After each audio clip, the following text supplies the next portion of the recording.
So you're moving to Warrensburg or you're PCSing to Whiteman, and should you buy a new house or an old house? I can help you with that.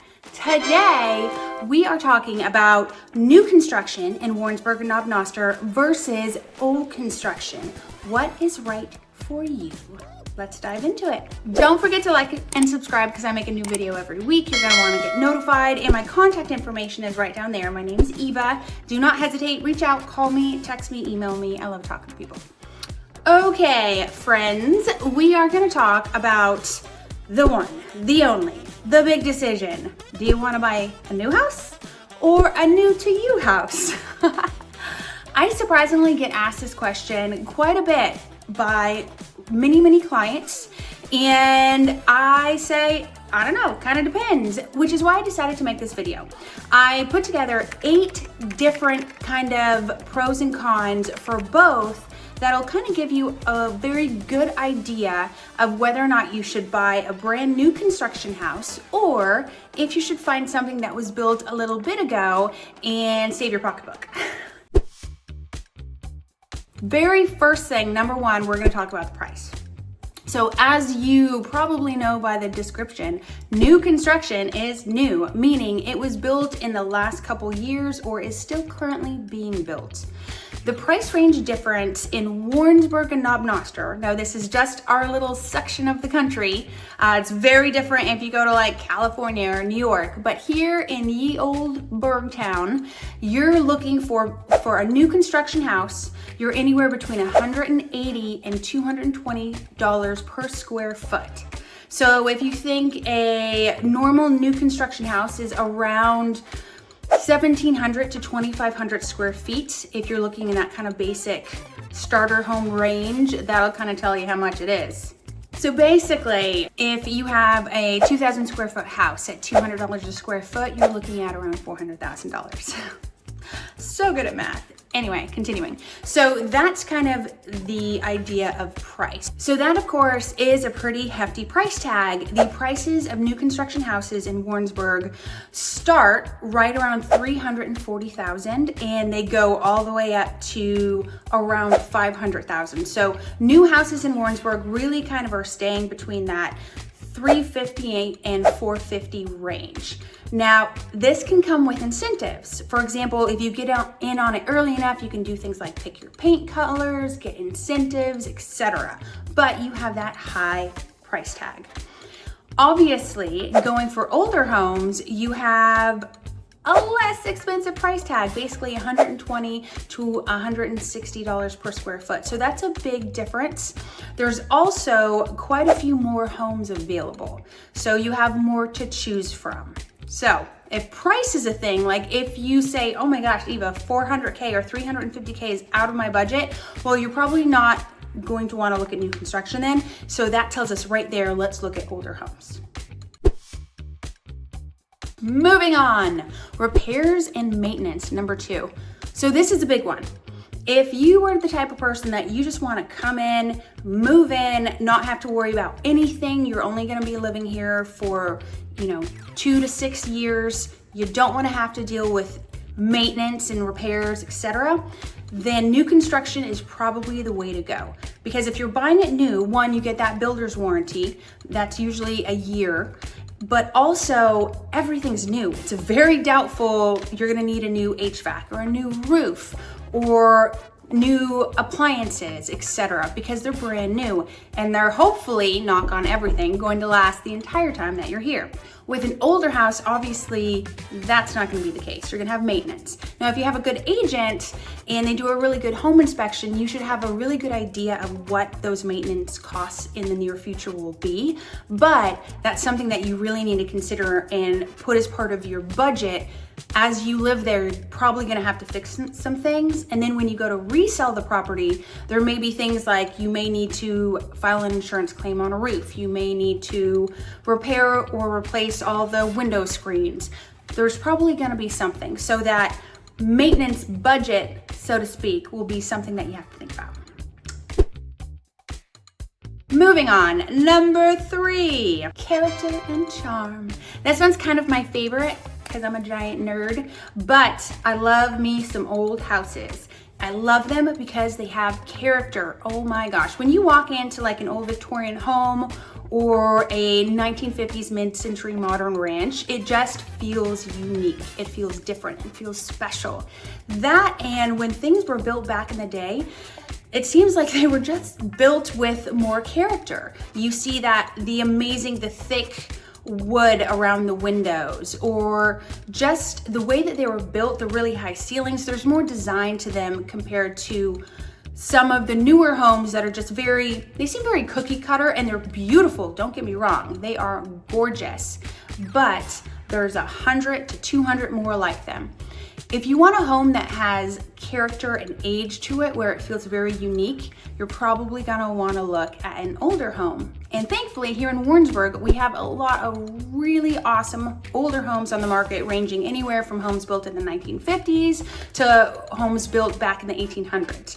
So you may need a lot more maintenance, but restoring those back to their just beautiful way that they were when they were first built, that is a labor of love, but man, that would be a good looking home. Number 4, we're looking at location. Location. So, of course, if you're PCSing here and you want to live in Knob or Warrensburg, you're thinking about where you want to live. So, of course, Knob Noster is going to be closer to Whiteman Air Force Base versus Warrensburg, and you're going to have a lot of newer subdivisions in Knob, and even in Warrensburg, there's some newer subdivisions. So, depending upon where you want to live, that will definitely tell you whether or not you are going to buy something newer. For example, if you want to live in some of the neighborhoods around Knob that have just been built within the last 5 years, you're obviously going to be buying a newer home. If you want to live in Warrensburg in one of the older neighborhoods that have the big old growth trees, like something like Spring Ridge or Lakeview, those homes are all between 15 to 30 years old. So you're going to only be looking at older houses.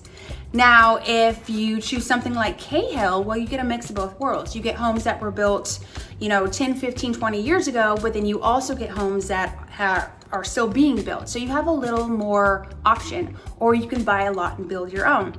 So where you want to live, that would kind of be clue in your realtor to what type of home you're looking for, where you want to live and what your budget is. Because if you want to live in an older neighborhood, you're going to get an older house. But older neighborhoods do have amazing charm, so there you go.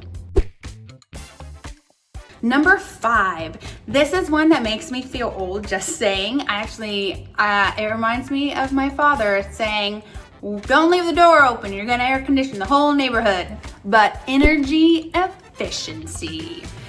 As you get older, that means a lot. And once you have, like, for example, my AC bill in the summertime, I'm like telling all the kids, do not leave the doors open, do not leave the windows open, close your blinds. Energy efficiency is a big thing because utility bills stack up. So if you have a newer house, you're gonna have things like energy efficient windows. Oh my gosh, you may have solar panels. If you find a house with solar panels, I'm jealous, that's amazing. But you have houses that have more insulation, things that make your utility bills less. You have faucets and toilets that use less water. You may have an updated thermostat that you can actually get free ones from Evergy that are smart thermostats that adjust your temperature depending upon the price of electricity. So that's something that can really save you a lot of money. But older homes don't necessarily have that. Those are things that you have to add into your budget of, man, it's gonna cost more to heat and cool an older house unless you pay out of pocket and upgrade or have a good realtor. Your things like your windows or add insulation. So even though a new construction, newer house is more expensive, it may cost a lot less in the long run to pay to run said new house. So something to think about.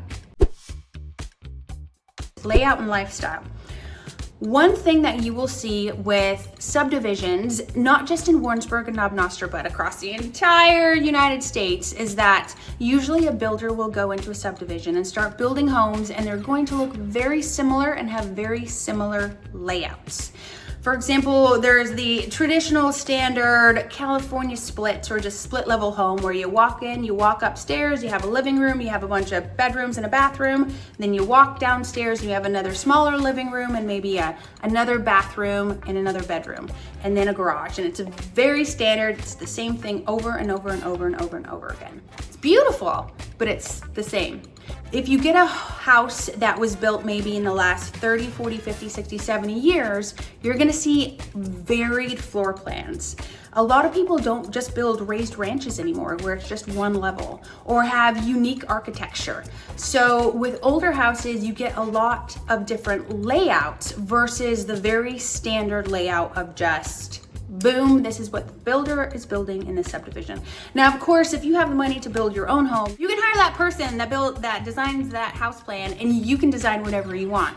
But if you are just purchasing in a subdivision that's already being built, really what they're building is what you have to choose from. And usually that's very standard. So if you want, again, something more unique, a more unique layout, maybe with more land, you should look for an older home. Moving on to number 7, this is a big one that a lot of people don't think about, especially if you've never bought a home before. Inspection surprises. So obviously, if you're have a new construction home, it's brand new, everything is going to work perfectly. And if you have a good agent, they're gonna walk through that home multiple times, and I call it the blue tape walkthrough, where you get some blue painter's tape and you're just sticking on everywhere that you see that needs to be fixed. Got some paint that needs to be fixed, fix it. You have a cabinet that's slightly off, fix it. Because it's a brand new property, so the buyer or the builder is going to fix everything because it's brand new. When you have an older home, when you're purchasing anything other than new construction, it's a lived-in home. It's 5, 10, 15, 20, 30, 40, 50, 60, 70 years. So when you get your home inspection, there are going to be things wrong with it. And you're going to have to be okay with there being things wrong with it. Now, you can do that second negotiation period and obviously pick the big things, or if something's like a no-go, like, man, that foundation is sliding off, I'm not gonna do that. I don't wanna deal with that. There are things that some buyers just don't wanna deal with, and that's understandable. But with an older home, there are going to be things wrong with it, and you are going to have to be okay with that. And that's something I like having my buyers have that inspection report, because to me, that is a list of things that they need to do sometime in the next couple years before they sell it again. So when they go to resell it, those things aren't wrong and they can make more money. Moving on, this is my last one, number 8. And basically what I was talking about moves right into this one, resale. So resale value. This one is very interesting to me because you'd think new construction, amazing resale, not necessarily. So if you buy an older home and you have a shark of a realtor who gets you a great deal, you have an amazing, unique ability to gain a lot of equity in that property. What do I mean by that? Say you find this, home, it's a raised ranch from the 1950s, it's mid-century modern, and you paint the outside of the house. You do some really cool landscaping. You replace all the fixtures inside to something cool and unique. You bought this house for $195,000. You put 20 grand into it. You've really elevated the style, and you also have a very unique house. And you've done all these little fixes to it. All of a sudden, you can turn around and that house is now worth $260,000, $270,000, and it's purely because of sweat equity. You did so many improvements to the property that it's now worth so much more in only a couple years' time. If you're gonna buy new construction, yes, you can sell it, but you are not going to see an incredible gain in price. Basically, if you buy a new construction house for $350,000 and you live in it for a couple, 3-4 years, there's a very high probability that that builder may still be building houses in that subdivision or near, and it may be difficult to sell your house for a lot more than you paid for it. If you have a good realtor, you'll be able to sell it and hopefully walk away with a little bit of money, and then you basically live for free the whole time you were there. But you're not going to gain equity as fast just because he's still building other houses right around the corner. So why would someone buy your house for more than what they could buy a new house for? So that, a lot of people don't take that into consideration, and it's almost like the reverse. Well, it's new, why shouldn't I be able to sell it for more? Well, it's kind of like when you buy a new car, right when you drive it off the lot, it's instantly worth less. It's the same thing with new construction. People just don't like to talk about it. So if you're moving to Warrensburg or PCSing to Whiteman and you're really wondering whether or not you should buy new construction or you should buy an older house, I would first take a look at your budget. I would take a look at how long you're gonna be here. I would take a look at how much maintenance you want to deal with, and just take a look at what neighborhood you want to live in. Go to my website, warrensburglife.com. I have this awesome interactive map of all of the neighborhoods in Warrensburg, and I have little videos connected with all the neighborhoods that will show you what the neighborhood looks like. And that will kind of hopefully lead you in the direction of what type of property you would like to purchase. Also, call me because I know some stuff sometimes and I'd love to help you buy a house. Okay, like and subscribe. See you next time. Bye.